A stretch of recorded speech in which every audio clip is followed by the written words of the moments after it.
Até as 9? 8h30? 15 para as 9? Amém.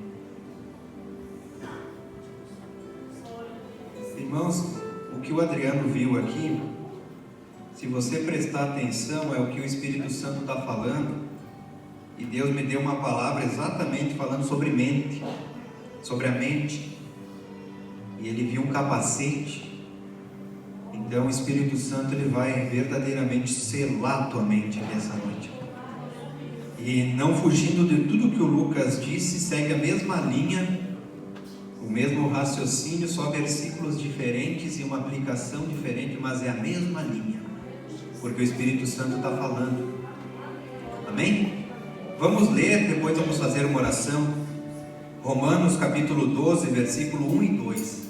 Nós vamos ler esses dois versículos, depois nós vamos orar. Eu quero dizer para os irmãos também que essa mensagem está sendo filmada. Nós vamos começar a divulgar, né, pastor, com os dias. Vamos começar a fazer filmagem de pregações, porque nós entendemos pelo Espírito que é um mundo muito carente. E todas as vezes que eu publiquei mensagens pregadas, Deus sempre tocou em alguém. Muitas pessoas vinham comentar dizendo: olha, essa palavra me tocou, essa palavra entrou no meu coração. E é isso que a gente precisa fazer, né, Lucas? É divulgar o Evangelho, porque dificilmente a pessoa vem para a igreja, mas ela está lá na rede social.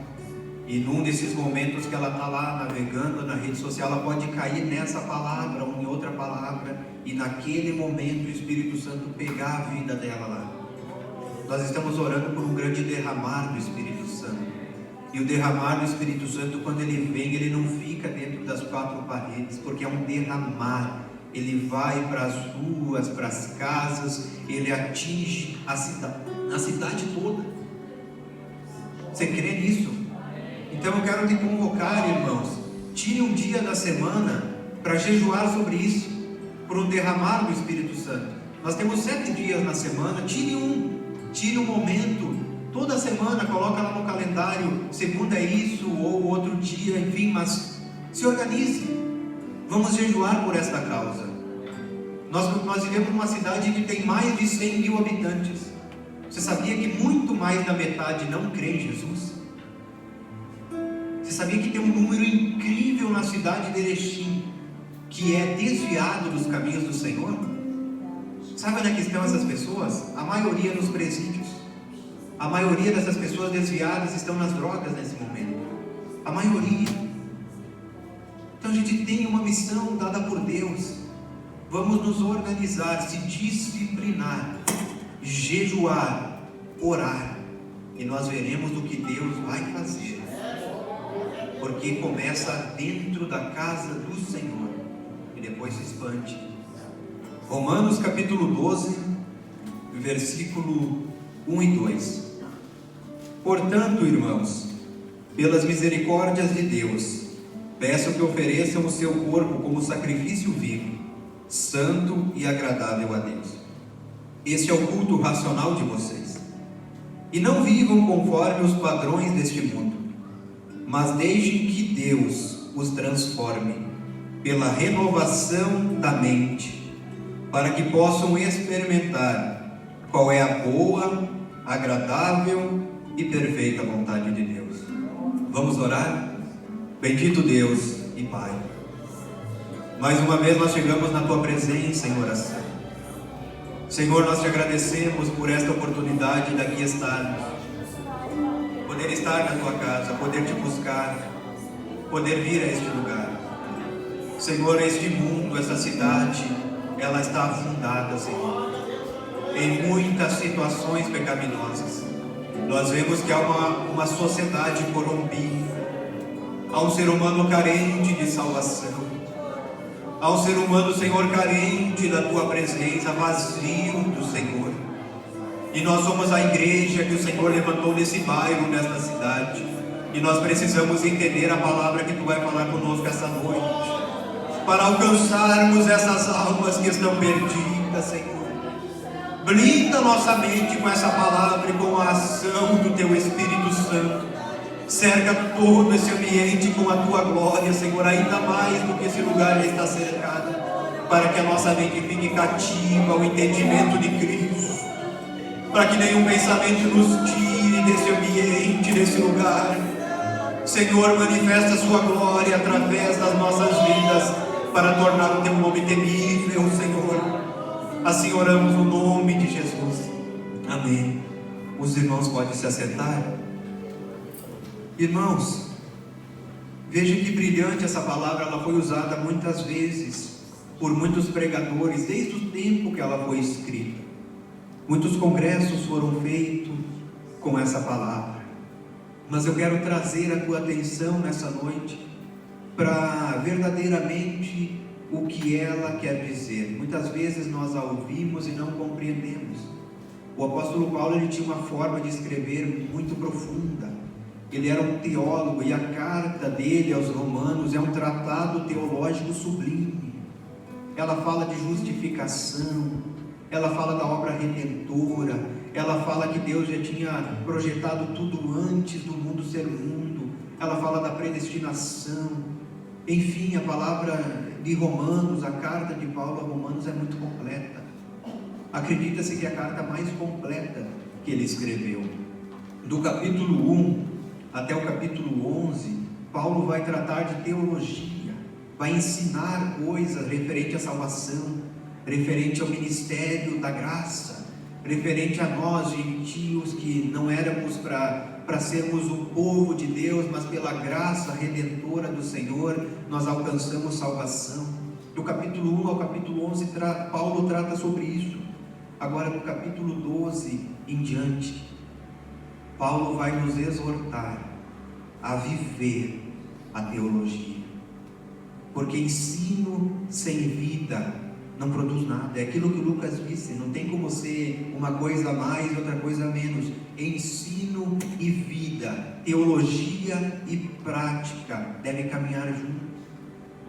A gente precisa entender, mas também precisa praticar, porque se a gente só entende e não pratica, nós cometemos o pecado da omissão, porque com o entendimento aberto nós aprendemos a verdade, mas agora com a prática nós exercemos a piedade. Então, no capítulo 1 ao capítulo 11, Paulo aborda esses assuntos. No capítulo 12 em diante, Paulo vai falar sobre isso. Paulo trata da doutrina e agora vai tratar da ética. Mas há duas verdades nesses versículos que eu li que devem nos chamar muito a atenção. Uma dessas verdades é corpos consagrados, e a outra verdade é mente transformadas. Corpo consagrado, o que quer dizer? O versículo diz assim: rogo-vos, pois, irmãos, pelas misericórdias de Deus. O que é Paulo rogando pela misericórdia? Sabe qual é a misericórdia de Deus? A misericórdia de Deus é ter enviado Jesus para morrer numa cruz do Calvário por nós. Isso é misericórdia, porque nós não merecíamos a salvação e nunca teríamos pelas obras da lei. Deus misericordioso enviou o seu Filho na cruz. Então Paulo apela por este sacrifício vicário de Cristo na cruz e diz assim: que apresenteis o vosso corpo como sacrifício vivo, santo, veja, sacrifício vivo, santo e agradável a Deus, que é o vosso culto racional. O termo apresentar nesse versículo significa apresentar de uma vez por todas. Paulo ordena uma entrega definitiva do corpo ao Senhor, como os noivos se entregam um ao outro na cerimônia de casamento. Essa entrega diz respeito à mesma entrega no Velho Testamento de um animal ao sacerdote. Aquele animal, depois de entregue, não poderia ser retomado. Veja, irmãos, Paulo usa uma forma de linguagem usada no Velho Testamento. Quando uma pessoa queria oferecer um sacrifício, falando do Velho Testamento, ele chegava com aquele cordeiro, com aquele sacrifício até o sacerdote. no momento que aquele sacrifício estava na mão do sacerdote, eu não podia mais retomá-lo. Eu não podia mais dizer, agora me devolva esse sacrifício porque eu vou levar para casa. Não. Depois que esse sacrifício estava na mão do sacerdote, não tinha mais volta. Paulo usa esse termo para descrever como que é o nosso sacrifício diante de Deus. Depois que a gente entrega a vida para Cristo, nós não temos o direito de tomá-la de volta. Depois que Cristo, sumo sacerdote, toma conta da nossa vida e nos envolve, Felipe, nós não temos mais o direito de pedir, Senhor, me devolve a minha vida, porque agora eu quero viver a minha vida. Depois que entregue uma vez, entregou uma vez, não tem mais volta. A gente ouve um ditado por aí que diz assim, a vida é minha, eu faço o que eu quiser. Tem certeza? Será que a vida é nossa mesmo? E muito mais severo é essa questão quando nós entregamos a Cristo. Quando nós entregamos a Cristo, nós não nos pertencemos mais. Se Jesus quer nos enviar para uma missão lá na África, nos confins do mundo, é o nosso dever abandonar tudo e ir, porque a vida que nós vivemos, depois que entregue para Ele, não é mais nossa. Porque Ele não teve a sua vida por preciosa, antes se sacrificou, deu a sua vida por nós. Como nós não vamos dar a nossa vida por Ele? E às vezes nós ficamos nos questionando, mas eu quero fazer isso, eu quero fazer aquilo. Só que uma coisa precisamos entender como jovens que estamos começando uma vida, nós entregamos a vida a Cristo, é aquilo que Ele quer para nós, e não aquilo que nós queremos. Às vezes a gente fica batendo cabeça em porta, em situações que não é o que Deus tem para nós. E a gente fica dando voltas como Israel no deserto. Agora, se a gente dobrar os joelhos e pedir todos os dias, Deus, me mostra o que o Senhor tem para mim, nós vamos começar a viver a vida que Jesus tem para nós. Eu te garanto que a vida que Ele tem para nós é muito melhor do que a que nós queremos. É preciso ter sensibilidade para entender. Paulo usa esse termo, mas Paulo vai mais além. Paulo diz, antes da nossa conversão, ou seja, a explicação desse versículo, antes da nossa conversão, oferecíamos os membros do nosso corpo ao pecado. Agora oferecemos nosso corpo como sacrifício vivo a Deus. Porque sacrifício vivo, um corpo morto não produz nada.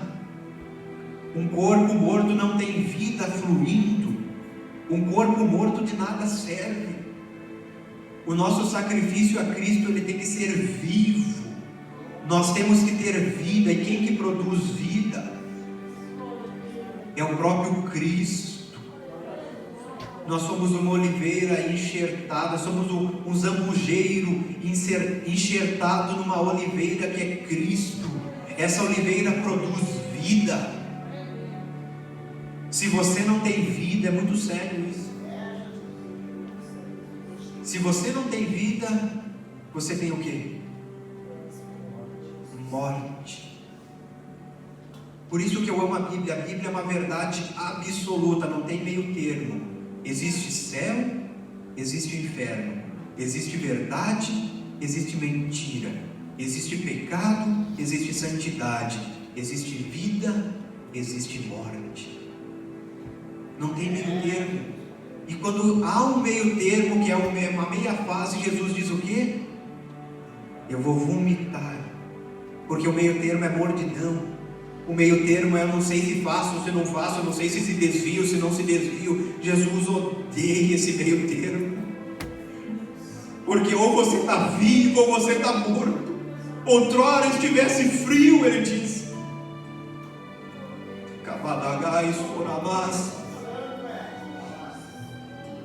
é vida, é um sacrifício vivo, é uma vida consagrada. Um sacrifício, sabe o que é? Uma vida de entrega,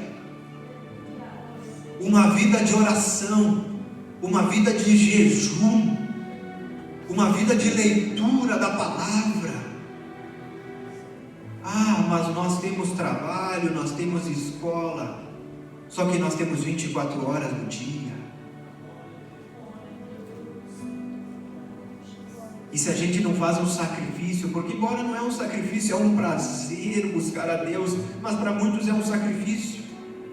Se nós não fizermos este sacrifício, a vida vai passar e você vai chegar aos cabelos brancos e vai se arrepender de não ter feito. Você sabia que você tem tempo para buscar a Deus? A gente só não busca porque Deus não é prioridade. Porque se Deus for prioridade, nós encontramos tempo. Porque eu te garanto que se a tua prioridade for o teu namorado ou a tua namorada, você encontra tempo para falar com ela ou com ele. Se a tua prioridade for os teus estudos, você encontra tempo para estudar, mesmo que você passe a madrugada estudando, mas você encontra tempo para estudar.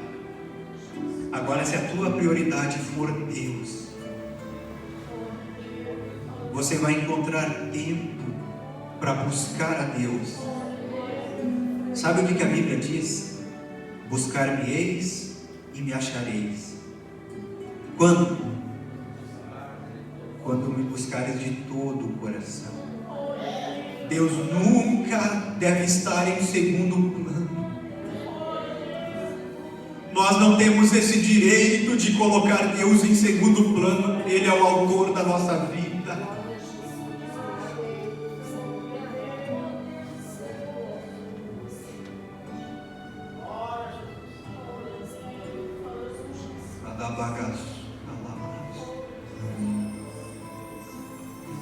Glorificamos a Deus em nosso corpo quando contemplamos o que é santo, quando nossos ouvidos se deleitam no que é puro, quando nossas mãos praticam o que é reto, quando nossos pés caminham por veredas de justiça. Como posso tornar-me um sacrifício? Deixe que o olho não veja nada mal, e ele se tornará um sacrifício. Permita que a língua não diga nada vergonhoso, e ela se tornará uma oferta. Deixe que a mão não faça nada ilegal, e ela se tornará uma oferta em holocausto. Portanto, que nós possamos produzir frutos para Deus, com as nossas mãos, com os nossos pés, com a nossa boca, e com todos os nossos membros.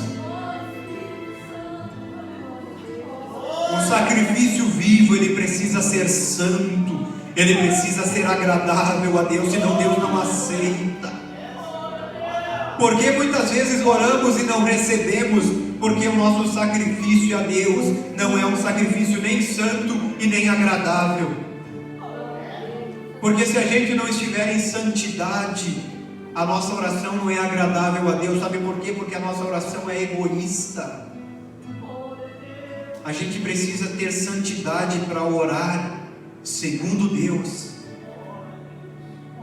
Você sabia?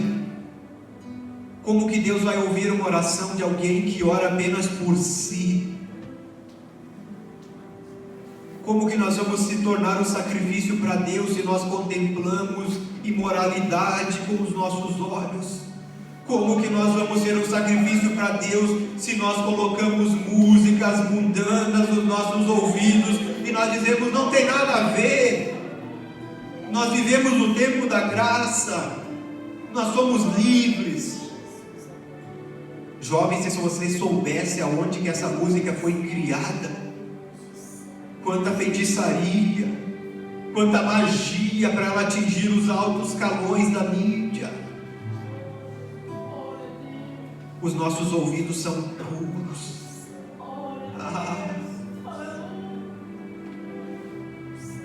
Os nossos olhos são puros, as nossas mãos, aonde você está indo com as suas mãos, aonde as suas mãos estão tocando. Mãos fala de obras. Quais são as tuas obras? Os nossos pés, se fazem parte do corpo, falam de caminho. Aonde você está indo? O lugar que você frequenta agrada a Deus.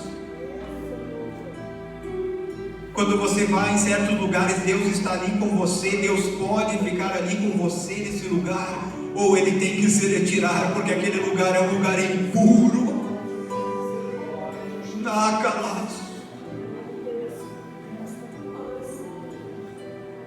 Há duas palavras que regem esse versículo: conformação e transformação. E não sedes conformados, mas sede transformados. O mundo ele tem uma forma. Essa forma é elástica e flácida. A forma do mundo é o relativismo moral. O que quer dizer? É o conceito de que pontos de vista não têm uma verdade absoluta. No mundo tudo é relativo. No mundo tudo, não é bem assim. No mundo tudo, isso pode, não é. Deus não é tão sério assim. Deus não é tão santo assim. Foi o que a serpente disse para Eva. Se não fosse assim, Deus não teria falado. Esse se. Deus não é assim. Deus é bom, Deus te ama. Esse relativismo é uma obra satânica que age no mundo. Deus é sim. Deus é santo. Deus tem verdade absoluta, não é obsoleto. Deus é absoluto. Aquilo que é pecado é pecado, aquilo que é mentira é mentira, aquilo que é engano é engano, aquilo que vai te causar morte te causa morte. Não tem relativismo em Deus. Nós não podemos nos amoldar a essa forma que o mundo prega, essa forma que você enfrenta na faculdade, essa forma que você enfrenta no trabalho com pessoas que não servem a Deus. A gente é santo. A gente jovem que não é casado deve orar e jejuar para Deus dar uma esposa, e você deve se consagrar para casar com ela, e vice-versa. No teu trabalho você é uma luz em meio às trevas. Você tem que fazer a diferença. Se você não faz a diferença, você perdeu o sabor, você perdeu a luz, você é como qualquer um deles.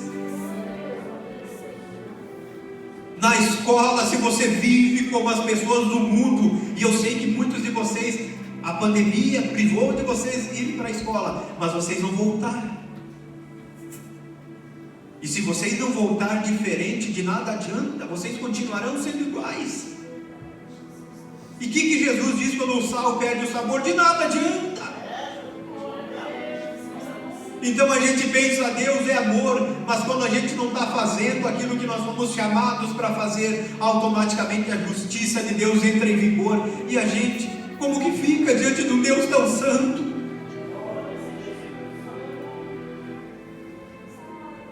A forma do mundo é um esquema que muda a cada dia.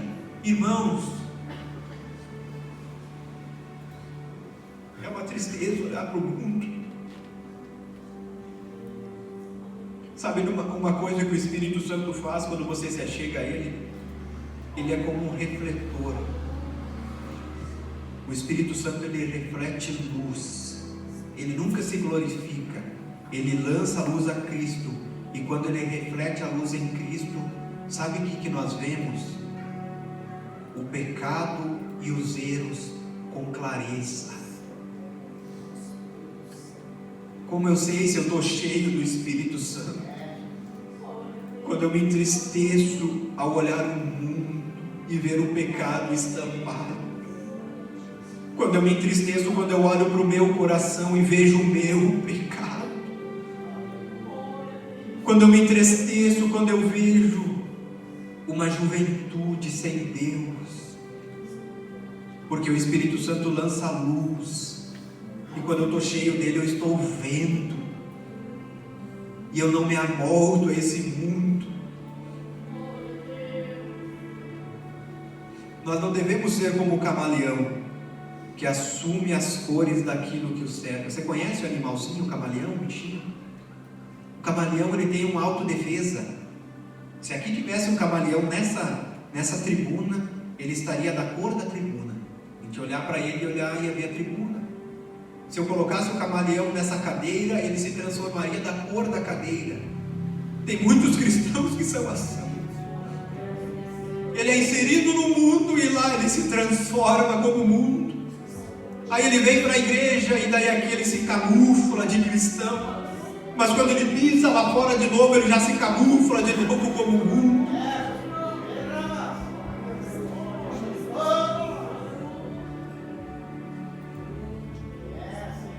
Paulo usa duas palavras para forma: esquema, que quer dizer uma referência a uma forma que muda todo dia, e morfe, que é uma essência interior.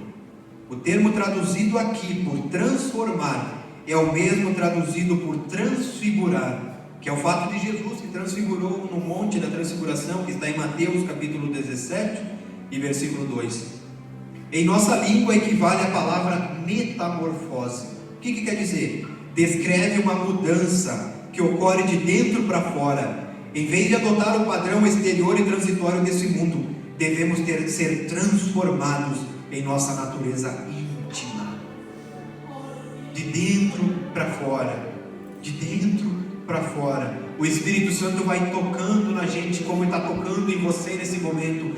E Ele está mostrando para você: você precisa se consertar nessa área, você precisa mudar nessa área. E essa transformação está acontecendo dentro de você, mas começa dentro. Depois que sai de dentro, começa a aparecer nos atos, nas atitudes, na forma de falar, na forma de viver. Mas começa dentro. O cristão, ele não deve conformar-se com o mundo, porque a forma do mundo muda todo dia. O errado ontem é certo hoje, o vergonhoso ontem é praticado à luz do dia de hoje, à luz do dia de hoje. Nós, porém, seguimos um modelo absoluto, que jamais fica obsoleto. O que é obsoleto? Ultrapassado. Nosso modelo é Jesus. Vamos ficar em pé? Eu posso fazer um convite? O nosso padrão como cristãos é Jesus. A gente é jovem, é cheio de vigor, mas escute com atenção: se você não usar essa força agora, quando você ficar velho, você não vai usar. Se você não consagrar a sua vida agora, não pense que futuramente você vai consagrar. Pode ser que seja, mas não espere o amanhã. Se você não passar momentos com Deus agora, não espere passar quando você tiver 2, 3 filhos, quando você tiver um trabalho que te envolve, quando você tiver um lar que você precisa tratar, quando você tiver um esposo, uma esposa, porque daí as coisas vão ficar um pouco mais reduzidas. Busque a Deus hoje.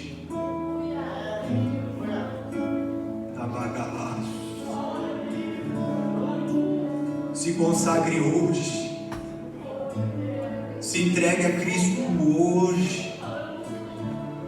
Exercita a oração. Escute. Exercite a oração. Ninguém é usado por Deus sem ter muitas horas de oração por dia. Quanto mais oração, mais usado. Oração, 15 minutos é muito pouco, meia hora é muito pouco. Ore, jovem. Quem está falando aqui é um homem que ora. Ore 1, 2, 3 por dia, 4, 5, não importa. Faça isso da sua vida. Todos os dias, nunca quebre esse ciclo. Escute, nunca quebre esse ciclo, porque no dia que você quebrar esse ciclo e você passar esse dia sem oração, no outro dia você já perdeu força. Deus tem uma promessa incrível para nós aqui, mas isso jamais vai acontecer se nós não nos sacrificarmos, se nós não pagarmos o preço da oração, do jejum, da autodisciplina. Paulo diz: eu reduzo o meu corpo à escravidão, eu subjugo o meu corpo, eu reduzo a escravidão, porque se você não reduzir o teu corpo à escravidão, você vai ser escravo dele. Autodisciplina. Eu vou orar. Meu corpo não quer orar, mas eu vou, porque o meu corpo não me domina, sou eu que domino. O meu corpo é um sacrifício a Deus. Outrora eu oferecia ao pecado, hoje eu ofereço a Deus. É autodisciplina. Faça isso. E depois você diz: eu estava enganado.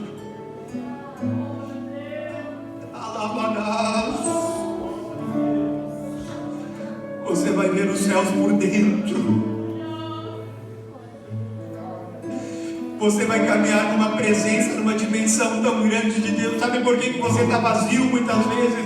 Por causa da essência da oração que está faltando. Porque quando você priorizar Deus, você vai caminhar com Ele, e aonde você for, você vai sentir uma presença extraordinária. Eu vou fazer uma coisa aqui que eu senti no começo do culto.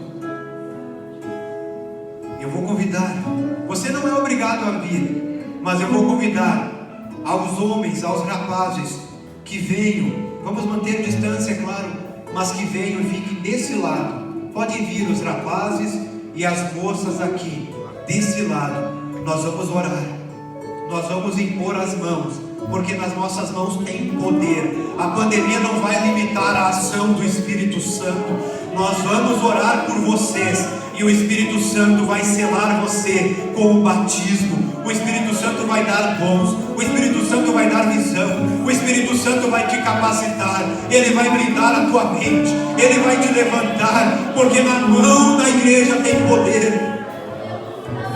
Os homens para cá, as mulheres para cá. Um som bem suave, sem voz, está no começo, depois a gente canta. Sabe por quê? Eu descobri que o Espírito Santo, ele é sensível, e quando ele quer trabalhar, ele opera com som, sem som ele opera, mas o som calminho, ele ativa em nós sensibilidade. Um ambiente calmo, ele desperta em nós sensibilidade, e quando a gente está sensível ao Espírito, é o momento que ele mais nos usa, porque ele é sensível, e a gente precisa ser sensível também a ele.